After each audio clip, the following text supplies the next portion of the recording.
वाकया कुछ यूँ है कि गवर्नर जनरल पाकिस्तान गुलाम मोहम्मद जो हैं वो मशरकी पाकिस्तान से ताल्लुक़ रखने वाले सीनियर मोस्ट जज अबू सालेह मोहम्मद अकरम को चीफ जस्टिस पाकिस्तान नहीं बनाना चाहते थे। इसके लिए उन्होंने एक बहुत गहरी चाल चली और उसके जवाब में दूसरी तरफ अबू सालेह मोहम्मद ने जो किरदार अदा किया वो पाकिस्तान से मोहब्बत की लाजवाल दास्तान के तौर पे हमेशा याद रखा जाएगा। इस वाक़या की तफसीलात हम बताने जा रहे हैं। आज से हम एक नया प्रोग्राम शुरू कर रहे हैं, तारीख सीना बसीना में। इस प्रोग्राम में हम वो वाक़यात बयान करेंगे जिनके हम ऐनी शाहिद हैं या बहुत ही मुस्तनद हवालों से हम तक पहुँचे हैं। हाँ, तो किस्सा मैं ये बयान कर रहा था कि अबू सालेह मोहम्मद जो फरवरी 1950 में फेडरल कोर्ट के जज मुकर्रर हुए थे, उससे पहले वो 1947 में ढाका हाई कोर्ट के पहले चीफ जस्टिस थे। वो कलकत्ता में पैदा हुए और बाद में मशरकी पाकिस्तान चले गए थे। अब गुलाम मोहम्मद साहब जो हैं उनकी ख्वाहिश थी कि इनको चीफ जस्टिस पाकिस्तान ना बनाया जाए। इसके लिए उन्होंने एक ब्यूरोक्रेटिक चाल चली, एक समरी तैयार करवाई हुकूमत पाकिस्तान से कि मुल्का बरतानिया को एक ख़त लिखा जाए कि हमारे जो मौजूदा चीफ जस्टिस हैं, उस वक्त जो चीफ जस्टिस थे सर मियाँ अब्दुल रशीद, ये वही हैं जिन्होंने सीनियर मोस्ट मुस्लिम जज की हैसियत से कैद आज़म मोहम्मद अली जिन्ना से गवर्नर जनरल के ओहदा का हल्फ लिया था और वो 1947 में chief justice Lahore high court मुकर्रर हुए थे। अच्छा, किस्सा यह है कि वो 1954 में, जून 1954 में वो अपने ओहदे से सुपुर्दोश होने वाले थे चीफ जस्टिस पाकिस्तान के ओहदे से। उस वक्त फेडरल कोर्ट इसको कहते थे क्योंकि अभी आइन नहीं आया था। 1956 के आइन के बाद इसको सुप्रीम कोर्ट पाकिस्तान का नाम दिया गया था। और जब उन्होंने ये समरी तैयार करवाई गुलाम मोहम्मद साहब ने कि एक अंग्रेज़ जज को मंगवाया जाए, तो अबू सालेह मोहम्मद जो सीनियर मोस्ट जज थे उन्हें इससे तकलीफ पहुंची।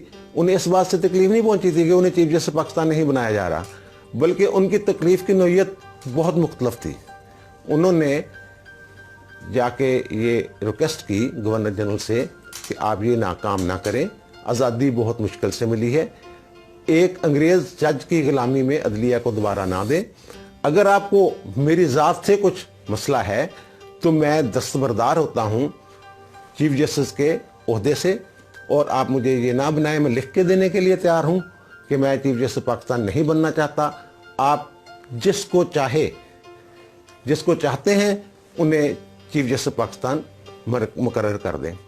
तो वो रावी कहते हैं कि बड़ा मुस्कराए गुलाम मोहम्मद साहब और उन्होंने कहा ठीक है, जो आपकी ख्वाहिश पूरी की जाएगी। तो उन्होंने उनकी बजाय जस्टिस मुनीर जो तकरीबन 1.5 साल जूनियर थे, वो अक्टूबर 1951 में फेडरल कोर्ट के जज मुकर्रर हुए थे। और ये जस्टिस मुनीर वही हैं जिनके नज़रिया ज़रूरत के साथ जुड़े हुए नाम को हर बंदा जानता है। और फिर वो उस अपनी चाल में कामयाब हो गए और अबू सालेह मोहम्मद जो हैं 1956 तक अपने जूनियर के नीचे मतहत बतौर जज काम करते रहे।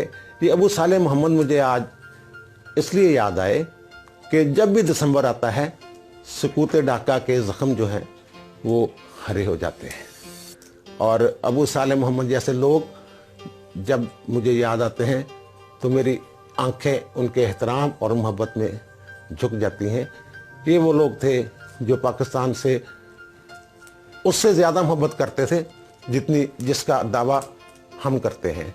ये जस्टिस अबू सालेह मोहम्मद जो हैं ये इस्लामी रुझान रखने वाले एक जज थे।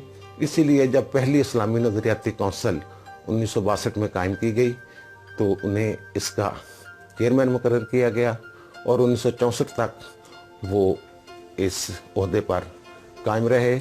उनकी खुशकिस्मती है कि वो सकूत ढाका का गम देखने से पहले ही उससे 2 साल कबल अल्लाह को प्यारे हो गए थे। ये इस वाक़या के हवाले से मैं आखिर में शुक्रिया अदा करना चाहूँगा बहुत ही सीनियर एडवोकेट और माहिर कानून हामिद खान का, जिनकी तहकीकात के नतीजा में हम इस काबिल हुए कि ये मालूमात आप तक पहुंचा सकें। सईद चौधरी को इजाज़त दीजिए, इंशाअल्लाह दोबारा मुलाकात होगी। अल्लाह हाफ़िज़।